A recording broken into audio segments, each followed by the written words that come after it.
No, we gave up way too many points. The first half we got absolutely annihilated on the offensive rebounds again. It's another issue just with our rebounding. The boys did a good job in the second half, but there was a lot of damage done. Geordie Hunter pretty much controlled the glass the entire first half, and they really we paid the price on that 20-second chance points, hence the high half-time score.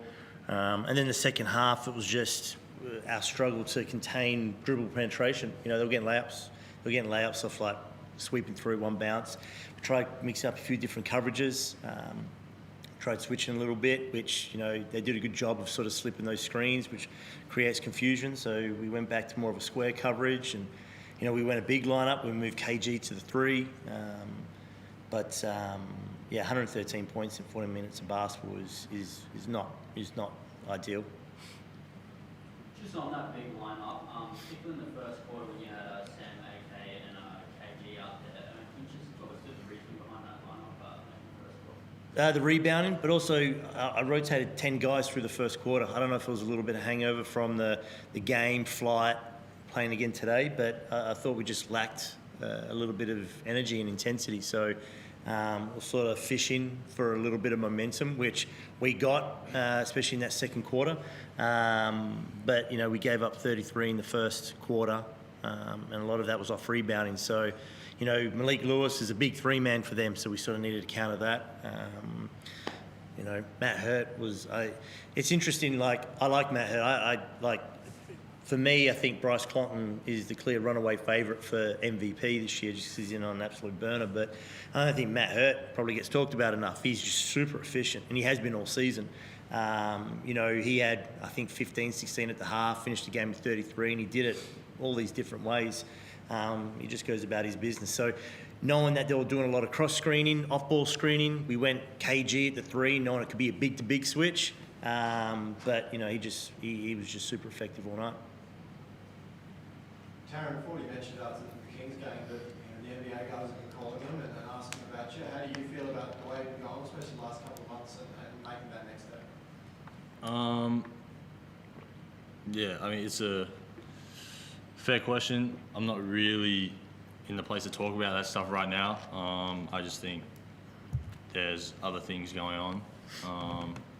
And right now, more important things that I have to focus on versus external things. And right now I'm with the Type Mans, and I want to help us win as best as I can.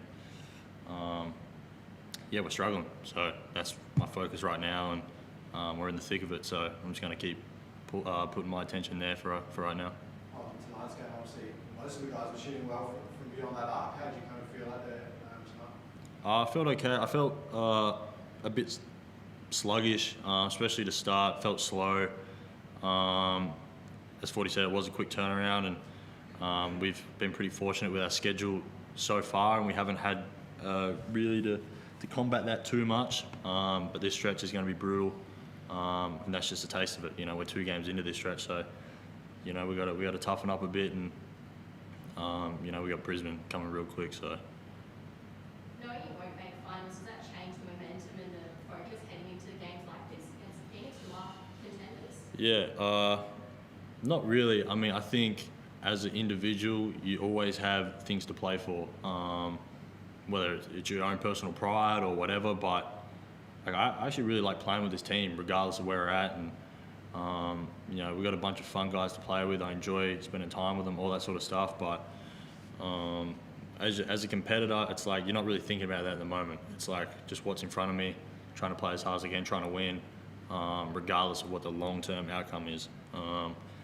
And I think I did feel tonight it was so up and down. It was like, obviously it was a competitive game, but there wasn't that grit, and it was just like free-flowing. And I think we need to sort something out there. And I guess why do you think that was missing then tonight? You guys have had 7, 8, 9 days since the last game. Yeah, I mean, it's been the story all year for us, I think. We haven't found ways to get stops when we need to. Things of that nature. Obviously, the rebounding is killing us, and that's everyone on the roster. It's not just on the bigs. It's it's us, us guards as well, sweeping in, doing our part. Yeah, and it's really difficult when teams just keep ticking the scoreboard over like that with tip-ins and long rebounds, things like that. Like you just can't win like that. I guess it's the first time I think the whole season you've had the same roster week to week, the full strength, should I say? Obviously not necessarily everything's happening there, but talk us through how important that is to transitioning, particularly in the back end of the season. Yeah, I mean, because it's about trying to get like, at least like, in this mini run a little bit of momentum. This I give credit to the guys because we do just they feel it. Regardless whether we're on this 15-game slide, which we were, or now trying to find ways to win at home. There's the level of care amongst the group, and so with everybody being part of it, that's important because we're in this journey together. It's really just it's just these fourth quarters. It's trying to close our games. It's trying to just have a little bit of faith and belief in it, and once we sort of get over that hurdle, hopefully they can take it with them moving forward. Higgins did show he played 4 minutes tonight. Given him and Cody starting on 2-year deals, can we see him like 2 minutes for those two players? If they earn it, yeah.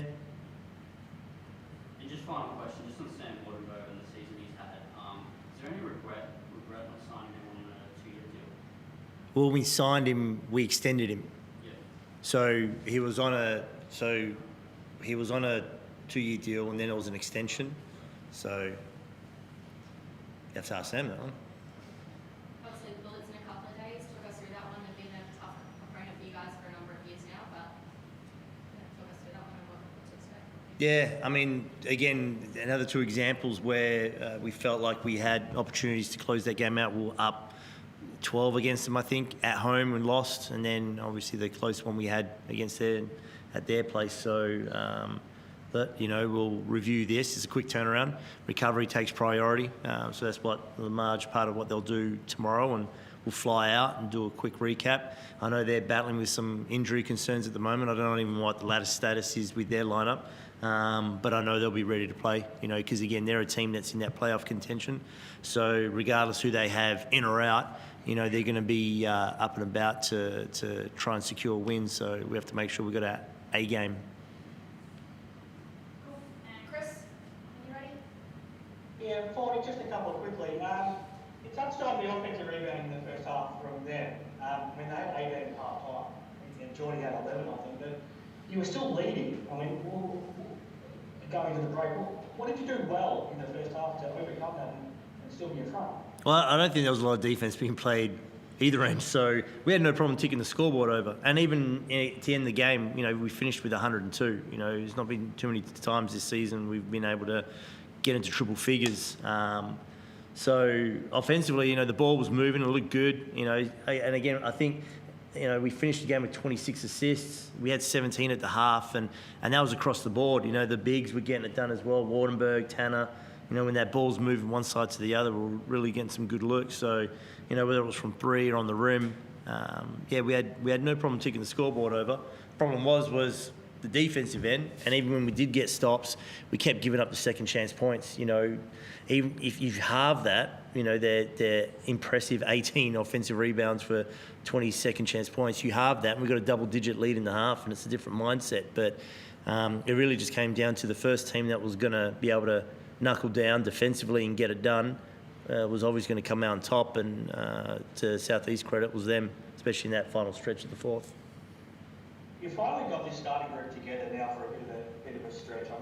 This season could have been so much different if you had this starting five for a lot longer. But are you looking forward to hoping that you can now have them together for these last 7 games and seeing what they can do? Oh yeah, for sure. Naturally, I'm excited to see what everybody can do. We're still a work in progress in a lot of areas, even though we're not working towards anything in particular. It's purely just a sense of pride. And as Taran says, we're still playing to win and being competitive. So, there's still a lot of, rough edges that we need to, polish out. But, again, can't fault the boys. Taran, if you go back to Boxing Day and New Year's Eve, you had a couple of tough games, and so did Rob. But you've been playing really well since. I mean, if people are looking towards your future, I think it shows a lot of character that you're able to shake off some tough form and then be able to sort of a week later or less than a week later play some really good basketball. How were you able to do that personally, turn that form into some really good form the last 3 games? Yeah, I think a lot of it is self-confidence. Like, I'm very confident in my abilities.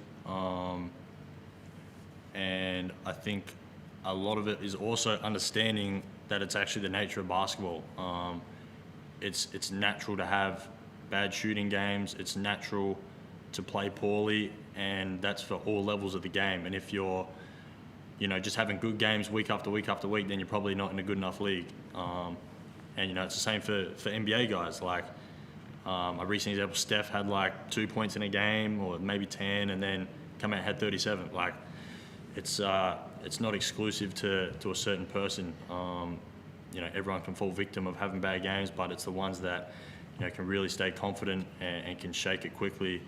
That can break that cycle quick, because it can happen. You saw it with our losses in a team sense. That momentum of losing is heavy, and it's really difficult to stop, and it can be the same for the individual, for good or for bad play. So just confidence and belief, really. Very good. Thanks, guys. Thanks, Chris. Thank you. Done. Thank you.